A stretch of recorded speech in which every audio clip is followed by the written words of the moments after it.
Des fois, il y a les gens qui pensent que ce sont des choses matérielles. Ce ne sont pas des choses matérielles. Ce sont des choses spirituelles. Et ces choses spirituelles sont plus dangereuses que des choses matérielles. Ça fait plusieurs semaines que Dieu m'a mis en cœur de parler sur des choses qui nuisent la vie des hommes.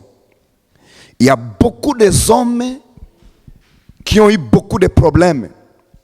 Il y a encore d'autres personnes qui auront encore des problèmes à cause de ce que je suis en train de vous enseigner. À Dieu soit la gloire parce que vous êtes révélés.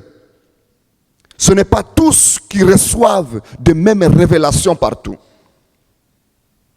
Bien-aimé, quand on t'informe des choses qui nuisent ta vie, tu es le plus béni.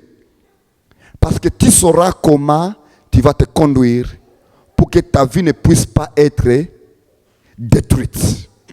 Amen. Le ennemi que tu vas détruire, que je vais parler dans quelques jours, ce n'est pas autre que l'orgueil. L'orgueil, c'est l'ennemi de l'homme. L'orgueil détruit l'homme. L'orgueil précède la chute de l'homme. Nous allons voir que l'orgueil est le pire ennemi de l'homme. Et lorsque l'orgueil s'intègre dans l'âme de l'homme, cette personne, on l'appelle orgueilleux. Et tout homme orgueilleux, c'est l'homme qui n'avance jamais. Alléluia.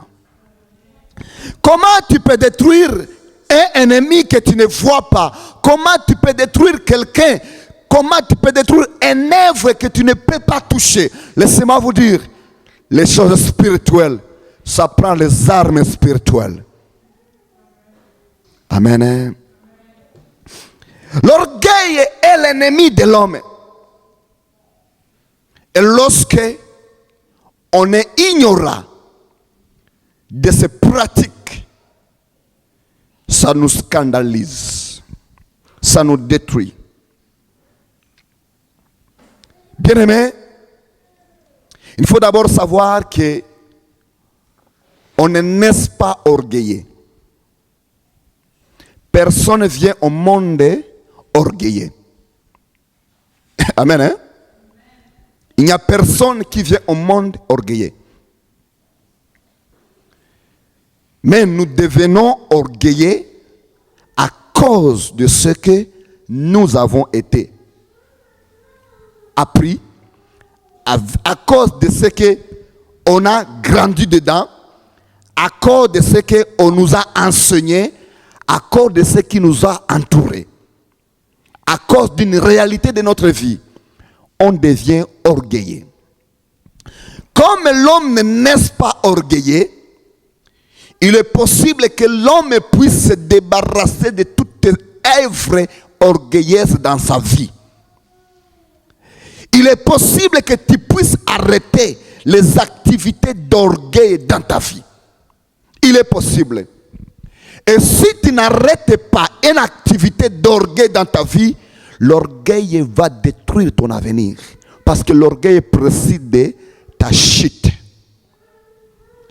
Nous avons beaucoup d'hommes qui ont échoué, pas parce qu'ils n'avaient pas de capacité ni de compétences, simplement parce qu'ils étaient orgueilleux. Que Dieu nous aide. Bien-aimés, la Bible nous dit que Dieu résiste aux orgueilleux. Pas seulement Dieu résiste aux orgueilleux, les hommes ne sont pas à l'aise avec quelqu'un qui est orgueilleux. Si tu es orgueilleux, ce n'est pas tout le monde qui va être à l'aise avec toi.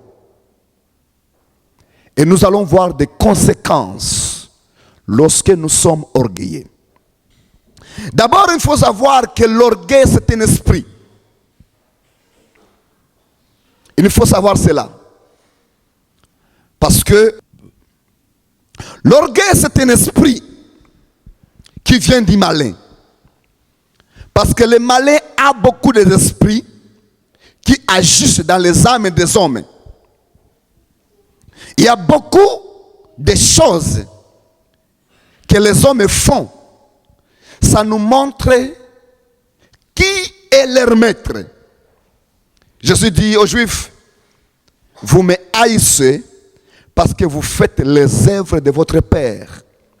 Il dit, oh, nous avons le Père qui est Abraham. Il dit, non, non, non, non, non. Si Abraham était votre père, vous faisiez les œuvres d'Abraham. Si Dieu était votre père, vous m'aimiez. Si vous ne m'aimez pas, c'est parce que vous avez comme père qui? Le diable. Nous allons voir quelques esprits qui agissent dans les âmes des hommes sans que les hommes sachent que ce sont les esprits. Par exemple, la méchanceté. La méchanceté, c'est un esprit. La Bible nous dit que nous luttons contre les esprits méchants dans les lieux célestes. La méchanceté, c'est un esprit. Tu deviens méchant. Pourquoi tu deviens méchant? Parce qu'il y a un esprit qui entre dans ton âme et qui commande ton âme, qui influence ton âme de faire des actes qui ne sont pas naturellement humains. La haine. Quelqu'un qui haïsse les gens facilement, sans aucune raison, qui haït la personne sans aucune raison. La haine, c'est un esprit. Et nous savons d'où ça vient. L'esprit diabolique. Nous avons la jalousie. Tout homme doit être jaloux, parce que la jalousie, nous avons la jalousie dans deux parties. Il y a une jalousie qui est la nature de Dieu. Protéger ce que tu aimes. Sois vraiment jaloux de ton mari, sois jaloux de ta femme, sois jaloux de tes proches parce que tu les aimes. Ça, c'est une jalousie qui est la nature de l'homme. Même Dieu est jaloux de nous parce qu'il nous aime beaucoup. Mais la jalousie qui vient des ténèbres, c'est une jalousie qui fait que tu n'es pas à l'aise parce que quelqu'un progresse. Tu n'es pas à l'aise lorsque quelqu'un avance. Tu voudrais être à sa place.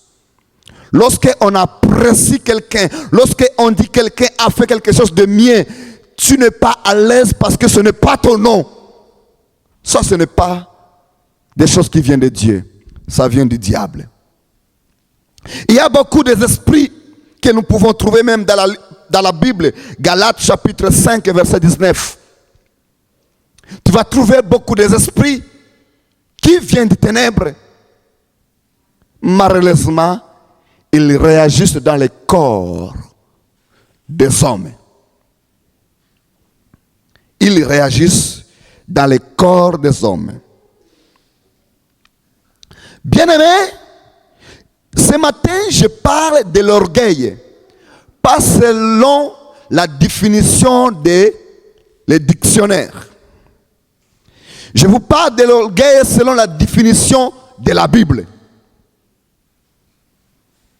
Alléluia. Je vous parle de l'orgueil selon la définition de la Bible. L'orgueil, c'est un esprit qui entre dans l'âme de l'homme et qui influence l'âme de l'homme de réagir d'une manière que nous pouvons appeler orgueil.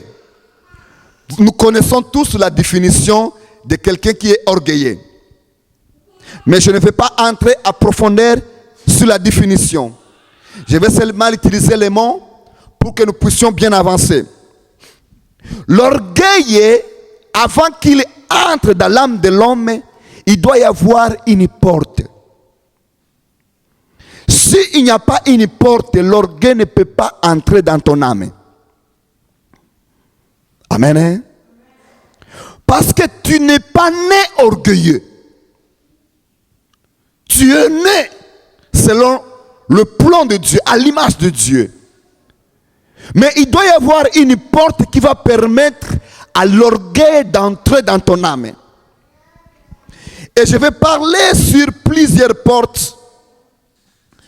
Et nous allons voir avec le temps que réellement, il y a des gens qui sont aujourd'hui bien, mais le lendemain, ils changent.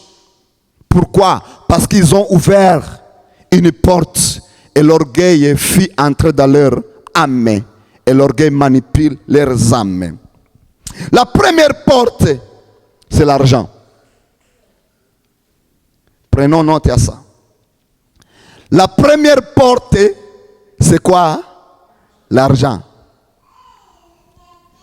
Bien-aimé, l'argent, ce n'est pas mauvais. Avoir de l'argent, ce n'est pas péché. Nous ne sommes pas là pour être pauvres. Moi, je déteste la pauvreté. Je ne crois pas que je mourrai pauvre. J'ai toujours dit, avant ma mort, je dois toucher les millions. Si toi, tu ne crois pas aux millions, moi, je crois à être millionnaire.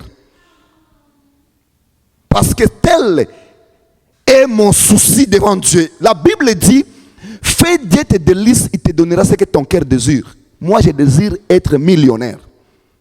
Amen. Alors, l'argent n'a jamais été mauvais. L'argent n'a jamais été péché. Ne dis pas, je ne peux pas travailler pour gagner de l'argent parce que je suis chrétien. Tu te trompes. La Bible ne dit pas restons pauvres parce que nous allons hériter le ciel. Non. La Bible dit prospérez à tous égales comme prospère le temps de votre âme. Je dois prospérer aussi financièrement. Alléluia. Je dois prospérer aussi financièrement. Bien-aimé, mais l'argent, qui est une bonne chose, si tu n'as pas la maîtrise de l'argent, tu peux ouvrir une porte à qui? À l'orgueil. Tu vois quelqu'un qui est gentil, parce qu'il travaille au salaire minimum. Dès qu'il devient directeur, dès qu'il touche les chiffres qu'on peut dire, waouh, il est arrivé au point où tout le monde dit, son statut social est changé. Même ses vocabulaires changent. Bien-aimés, nous allons voir dans la vie, nous allons voir dans la Bible, nous allons entendre des témoignages de gens qui étaient bons avec tout le monde. Mais dès qu'ils deviennent riches, ils sabotent tout le monde. Pourquoi? Parce que l'orgueil fit entrer dans leur vie lorsqu'ils ont commencé à toucher de l'argent. Nous ne sommes pas contre l'argent. La Bible n'est pas contre l'argent. Mais la Bible nous met en garde. Il dit, ne sers pas l'argent. Que l'argent ne soit pas ton maître. Parce que si l'argent est ton maître, tu deviendras orgueilleux. Si tu deviens orgueilleux, l'orgueil va appeler l'impolitesse. Alléluia. Tu deviens orgueilleux, l'orgueil appelle quoi? L'impolitesse. Même les gens que tu donnais la main, tu commences même pas de les serrer la main. Les gens que tu disais bonjour, tu ne le dis plus bonjour. Pourquoi? Parce que toi, tu es devenu riche. Et cela, ça va précéder ta ruine et ta chute. L'argent. Il y a des gens qui sont gentils. Parce qu'ils n'ont pas encore commencé à travailler. Nous allons voir cela même dans la Bible. Dès qu'ils touchent l'argent, il commence à te dire, toi tu n'es pas dans son niveau. Tu n'es pas dans mon niveau. Ah, quand tu n'avais pas l'argent, on était dans le même niveau. Là, tu touches l'argent, je ne suis plus dans ton niveau. Bien-aimé, que le Seigneur nous aide. Parce que demain, je crois, ta vie peut changer. Moi, je crois que demain, tu peux être l'homme le plus riche au Québec. Je le crois. Parce que j'ai vu les gens dormir pauvres, ils se réveillent le lendemain riches. J'ai vu les gens dormir riches, ils se réveillent le lendemain pauvres. Je l'ai vu. C'est pour cela que j'ai toujours croire au miracle, parce que le miracle ne fait pas de bruit quand il va venir. Alléluia. Moi, je crois aux grandes choses de Dieu. Amen. Hein? Je crois aux grandes choses de Dieu. Bien-aimé, lorsque la personne n'a pas la maîtrise de l'argent, il va devenir qui? Orgueilleux. Et quand tu deviens orgueilleux, l'impolitesse va suivre l'orgueil parce que ce sont les cousins. Tu commences à insulter n'importe qui. Nous allons voir même de plusieurs témoignages des conséquences si tu n'as pas la maîtrise de l'argent. La deuxième porte qui permet à l'orgueil d'entrer dans la vie de l'homme, c'est l'élévation. L'élévation. Ou un poste. Ou une influence politique. Ou être puissant. L'homme puissant, surtout c'est les hommes politiques. Un roi, un président, qui est puissant armement, très puissant. Tu peux devenir orgueilleux parce que tu es puissant. Tu peux devenir orgueilleux parce que tu es élevé dans la société. Tu es l'homme le plus influent. Et tu trouves que tout le monde n'est pas à ton niveau. Lorsque tu commences à voir que toi, tu es une race spéciale, bien-aimé, tu prépares ta chute. Parce que ce sont les symptômes de l'orgueil. Nous allons voir cela dans la parole de Dieu. Bien-aimé, la troisième chose qui va vous étonner, la troisième porte qui permet l'orgueil d'entrer dans la vie de l'homme, vous savez c'est quoi? La beauté. La beauté. Bien-aimé, la beauté peut faire à quelqu'un de devenir orgueilleux, à une femme de devenir orgueilleuse. Et quand tu es orgueilleuse, ma sœur, à cause de la beauté, tu deviens impoli. Parce que l'impolitesse, c'est suivre l'orgueil. C'est des amis, des chums, des cousins. Ils font une équipe. Nous allons voir que la beauté n'est pas un péché. Être belle, être beau, ce n'est pas un péché. D'ailleurs, ça fait partie des choses que Dieu a accordées aux hommes. Mais si tu es né beau, tu es né belle, c'est une grâce, n'est-ce pas? C'est une grâce. Les autres, aussi Dieu les a fait grâce d'être tels qu'ils sont. Quand je parle de la beauté, je ne parle pas seulement de la beauté de l'apparence. Je parle d'un don, d'un talent. Tu as un don particulier. Tu as un talent particulier. Ne sois pas orgueilleux parce que toi tu as un talent. Parce que la beauté, on est avec une beauté. Même s'il y a ceux qui font les chirurgies, ce n'est pas naturel. Parce qu'ils ont fabriqué. Mais la naturelle, elle, on ne fabrique pas. Ça se fait toute seule, n'est-ce pas? Comme vous êtes beau et vous êtes belle ce matin. Que Dieu vous bénisse. Alléluia. Bien-aimé, ce qui est naturel, on ne fabrique pas. Et les talents, on ne fabrique pas. Comme des sports. On ne fabrique pas un sportif. Mais on encourage un sportif parce qu'il est né sportif. Alors on l'accompagne. C'est pour cela qu'il va faire des entraînements pour devenir meilleur. Mais en lui, il a ce talent de développer un sport. Alors la beauté, je l'ai mélangée avec un talent. Tu as un talent que les autres n'ont pas. Ne sois pas orgueilleux à cause de ça. Alléluia. Ne sois pas orgueilleux parce que toi tu peux faire des choses que les autres ne sont pas capables de le faire. L'orgueil va précédait ta chute. Et quand tu tombes, des fois ce n'est pas facile de se relever. Parce que ce que tu as méprisé hier, ils peuvent prendre distance et te donner un coup de main. Il y a des choses qui arriveront dans sa vie. Et les autres disent, non, lui là, on le regarde à distance. On regarde à distance. Nous allons entrer dans la parole de Dieu. Nous allons entrer dans la parole de Dieu. Je sais que ça va nous prendre du temps pour développer les messages. Nous allons commencer au troisième porte. La beauté. La beauté même, la beauté de l'apparence. Et j'ai vu beaucoup de femmes qui ont gâché leur vie de mariage. Ils n'ont pas été mariés parce qu'ils étaient tellement fiers au moment où le corps les permettait d'attirer les hommes. Ils étaient tellement fiers parce qu'ils étaient vraiment belles.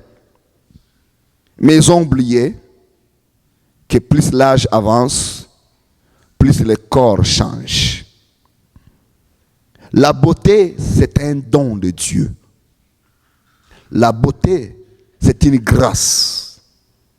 Ne sois pas orgueilleuse, ne sois pas orgueilleux de ce que tu as reçu gratuitement. Lorsque tu développes l'orgueil, les attitudes d'orgueil, tu vas ruiner ta propre vie. Bien-aimé, l'orgueil peut prendre quelqu'un de la gloire jusqu'à dans la poubelle. Nous allons voir cela. De la royauté jusqu'à où? Dans la poubelle. Il y a quelque part, tu avais un statut, tu étais élevé, tu étais compté parmi les gens meilleurs. Mais parce que tu es devenu orgueilleux, on t'a jeté par terre. Je connais les gens où dans leur vie, ils étaient considérés. Mais l'orgueil est monté dans leur cœur. Ils ont été rejetés. Ne sois pas orgueilleux, car ça va ruiner ta vie. Voyons quelqu'un qui était reine d'un roi puissant.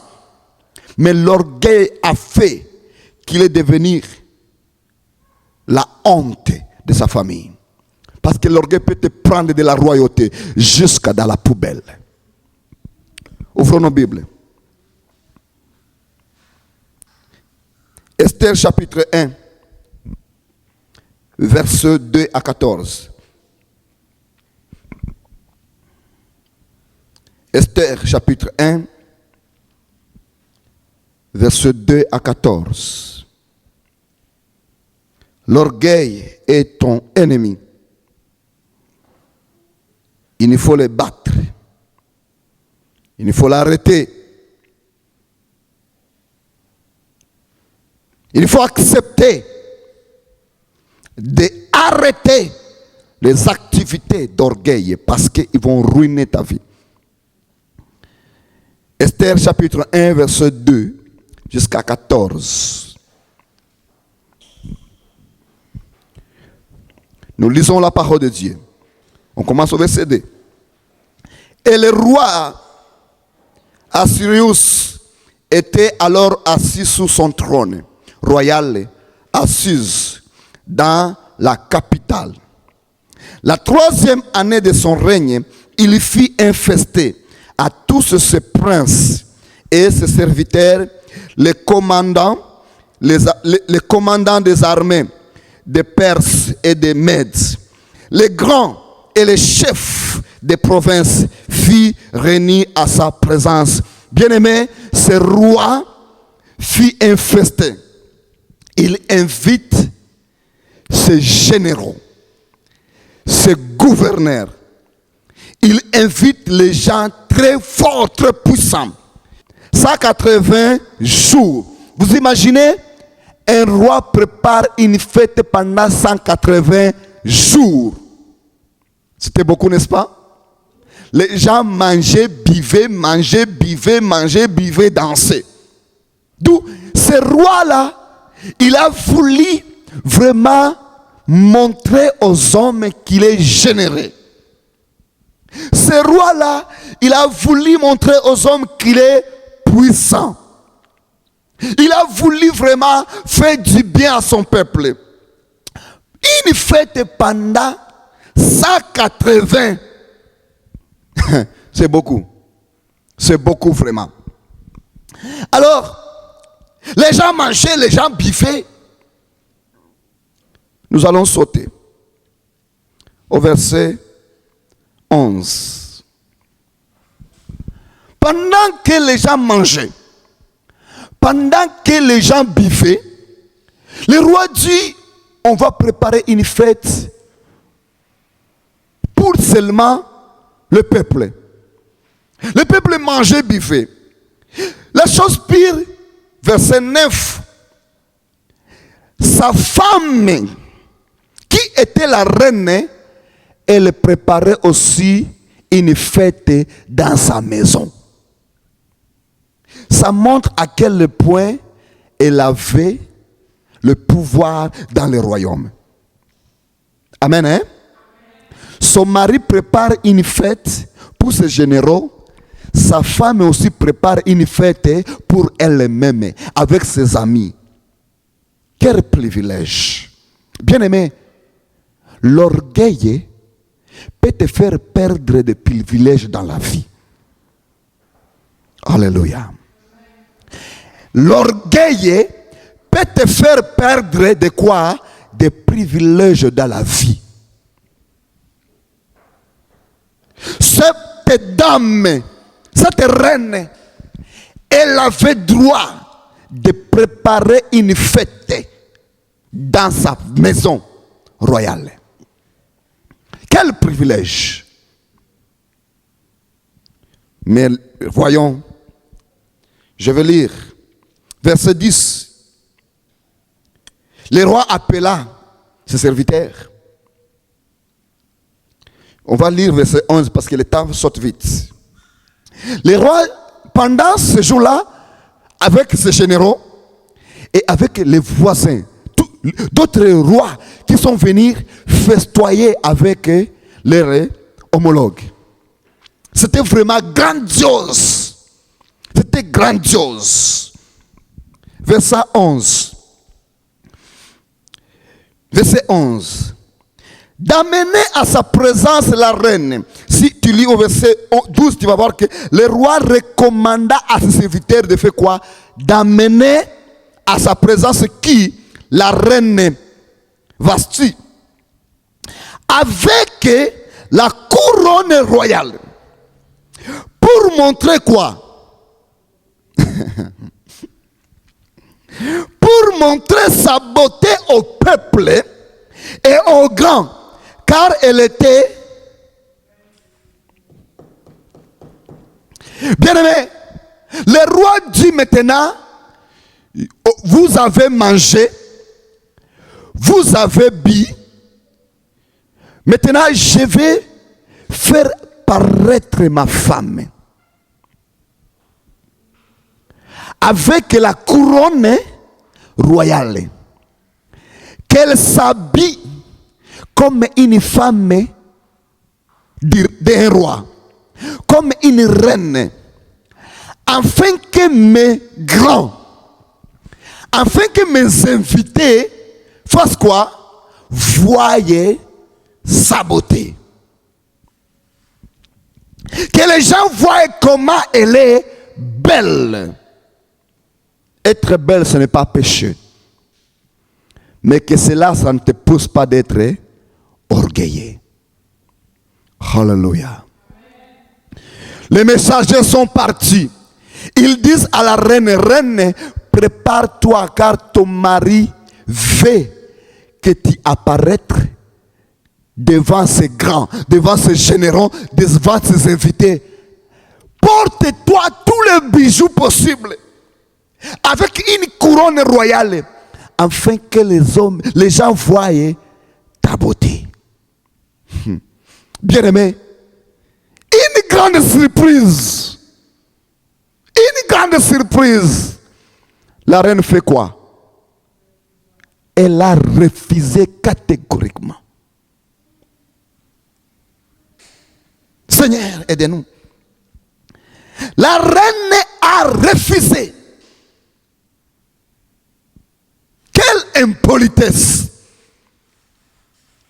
Bien-aimé, son mari dit, j'ai préparé des choses. J'ai invité mes grands. Maintenant, tout le monde a mangé. Tout le monde a bu. C'est le temps que les gens voient ma dernière gloire. Parce que la chose la plus précieuse de l'homme, ce n'est pas son argent. Ce n'est pas sa voiture. Ce n'est pas sa maison. C'est la personne à qui il partage le corps. Alléluia. La chose la plus précieuse de l'homme, c'est celui que vous partagez le corps. L'argent, ce n'est pas grave. Parce que l'argent, tu n'as pas l'intimité avec l'argent. Mais l'homme à qui vous partagez la vie est dans ton esprit, est dans ton âme, est dans ton cœur. Alléluia. La chose la plus précieuse pour le roi, c'était qui? La reine. Et il a voulu montrer aux gens à quel point il a décoré sa femme. Il a voulu, au contraire, il a voulu honorer sa femme devant ses généraux. Mais sa femme dit non, je ne peux pas venir. L'orgueil te prendra de la royauté jusqu'à où? Dans la poussière. L'orgueil peut faire de toi de perdre des privilèges. Nous avons les gens qu'on a privilégiés dans la vie. Mais parce qu'ils sont devenus orgueilleux, on commence même à se méfier d'eux. Il y a les gens qui faisaient des choses sur toi. Mais aujourd'hui, ils commencent à prendre des distances. Regarde-toi. Est-ce que tu n'as pas eu des actes, des fruits d'orgueil envers eux? Parce que l'orgueil peut prendre quelqu'un de la royauté jusqu'à dans la poubelle. La reine, mais la reine Vesta refusa de venir quand elle a refusé. Quand elle a refusé aux ordres royaux, c'était sa chute totale. Sa chute totale. Pourquoi elle a refusé? Elle s'est confiée de sa beauté. Elle a dit, je suis belle. Même si je dis non à mon mari, il n'y a personne comme moi dans le royaume. Dans le royaume. Bien-aimée, elle s'est trompée. Elle s'est trompée. Elle s'est trompée. Dieu peut susciter, peut élever, peut décorer quelqu'un à la place de l'autre. Si tu deviens orgueilleux. Amen. Mais je bénis Dieu. Parce que ce matin, tu vas dire, Seigneur, éloigne-moi de l'influence d'orgueil. Il faut faire cette prière. Seigneur, éloigne-moi de l'influence d'orgueil. Parce que l'orgueil peut me prendre là où je suis et me mettre dans la poubelle. L'orgueil peut me prendre là où je suis et m'envoie loin, loin et très loin. Car l'orgueil précède la chute. Et Dieu résiste à qui? Aux orgueilleux. Bien-aimé, quand elle a refusé, elle pensait que le roi va venir la supplier. Ça n'a pas été comme ça. Au contraire, on a demandé que sa tête soit coupée. Quand il y a des fruits d'orgueil dans ta vie, ne pense pas que ça va ouvrir des privilèges dans les cœurs des autres. Non, non, non, non, non, non. Non, c'est pas comme ça que ça marche. Quand tu deviens orgueilleux, les autres vont commencer à se méfier de toi et à prendre des distances, à ne plus compter sur toi. Alléluia. L'orgueil précède de la chute. Je connais quelques de mes amis à qui j'ai même refusé de marcher avec eux. Pourquoi? Parce que au moment où on était encore amis, au moment où ils n'avaient pas l'argent, on était vraiment des amis proches. Et quand ils ont commencé à toucher de l'argent, leur vocabulaire a changé.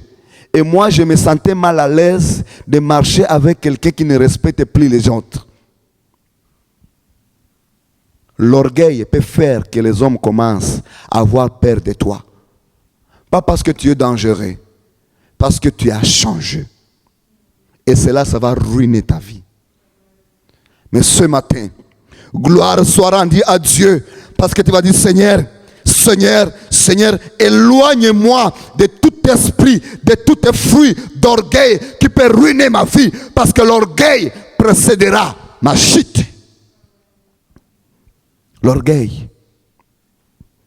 Quand la personne devient orgueilleuse, il ne se soumet même pas à l'autorité. Ici, la reine a refusé que son mari n'était pas seulement son mari, il était aussi son roi. Elle a oublié que ce n'est pas seulement mon mari qui m'appelle, mais aussi c'est mon roi. C'est mon roi qui m'appelle. Quand la personne devient orgueilleuse, il ne se soumet plus aux autorités. Même les autorités civiles, soumets-toi. La Bible dit que nous devons nous soumettre au chef. Même à ton emploi, soumets-toi à ton chef. Et il y a les gens qui n'ont pas la soumission. Ce n'est pas bon. Ce sont des fruits d'orgueil. Quand tu n'as pas la soumission à quelqu'un qui est ton chef, tu es en train de creuser ta propre tombe. Et demain, tu vas te ramasser enterré. Alléluia. J'ai déjà travaillé avec quelqu'un qui avait au moins 60 ans. Et on a eu un chef d'équipe d'un jeune homme de 24 ans. Ah, ça n'a pas été facile pour ce jeune homme-là. Parce que des fois, il donnait les ordres, les gens rejetaient cela. Mais un jour, il y a eu un changement. Tout celui qui ne respectait pas le chef, qu'est-ce qu'on l'a fait? On l'a mis dehors. L'orgueil. L'orgueil fera de l'homme qui ne respecte plus l'autorité. Quand tu ne respectes plus l'autorité, c'est parce que tu te crois toi, un peu supérieur. Cela, ça va causer ta ruine. La Bible nous dit que la reine refusa. Quand elle a refusé à l'appel de son mari, quand elle a refusé, quand elle a devenu désobéissante, cela a amené cette dame hors de la royauté. Elle se croyait que le roi va venir dire, ma chérie, pourquoi tu as refusé? Non, ça n'a pas été comme ça. Tout à coup, le conseiller du roi dit au roi, tu dois prendre des décisions fermes parce qu'elle t'a saboté, elle t'a méprisé. Si tu ne prends pas de décisions fermes, toutes les femmes du royaume vont faire comme elle. On l'a jetée dehors. C'est là où on a cherché d'autres femmes. Alléluia. La beauté, c'est un don. Mais ne sois pas orgueilleux. Le talent, c'est un don. Tu as un talent. Tu es talentueux. Ne sois pas orgueilleux. Parce que tu peux faire des choses que les autres ne sont pas capables de les faire. Dieu te donne un talent de jouer de musique pour lui. Ne sois pas orgueilleux. Dieu t'a donné un talent de le servir. Ne sois pas orgueilleux. Un jour, il y a aujourd'hui 14 ans, je suis arrivé dans une église. Vraiment, il y avait un frère qui jouaient tellement bien les tam-tams. Quand ils jouaient les tam-tams, les gens adoraient Dieu. Ils jouaient les tam-tams avec la main, ils n'avaient pas de drum.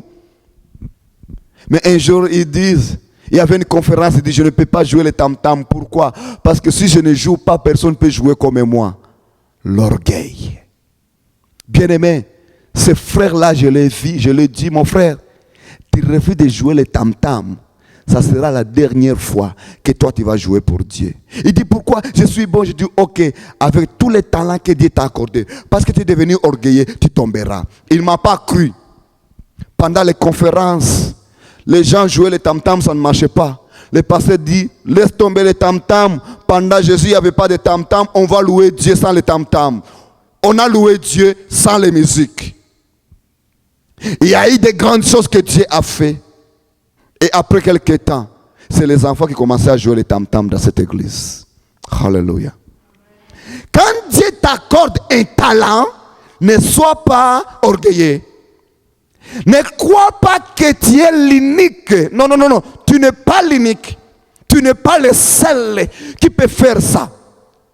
Les autres peuvent le faire mieux que toi. Alléluia. La beauté. Je ne parle pas seulement de la beauté de l'apparence. Je parle aussi des dons que nous avons, que les autres n'ont pas. Tu peux avoir un don de parler bien. Il y a des gens qui parlent bien. Ils parlent bien. C'est un talent. C'est une grâce. Mais ne sois pas qui? Orgueilleux. Parce que cela, ça peut ouvrir une porte de ta chute. Alors la reine fit perdre la royauté à cause de l'orgueil. Je vous avais dit que l'orgueil marche toujours avec son cousin qui est l'impolitesse. Ne sois pas impoli dans la vie. Parce que l'impolitesse est le symptôme de l'orgueil. Quand tu vois quelqu'un qui est impoli, sache-le bien que dans son âme, il y a un maître qui le dirige. Il peut se permettre d'insulter n'importe qui, n'importe comment. La Bible nous dit, même les anges n'ont pas le droit de se insulter eux-mêmes. Mais nous avons les gens tellement impolis qui peuvent se permettre de dire n'importe quoi sur n'importe qui. Et cela ouvre leur chute totale. Amen. Tu vas te lever, lève-nous. Tu vas prier. Nous allons prier. Tu vas dire, Seigneur, Seigneur, délivre-moi des fruits d'orgueil. Délivre-moi des fruits d'orgueil, des symptômes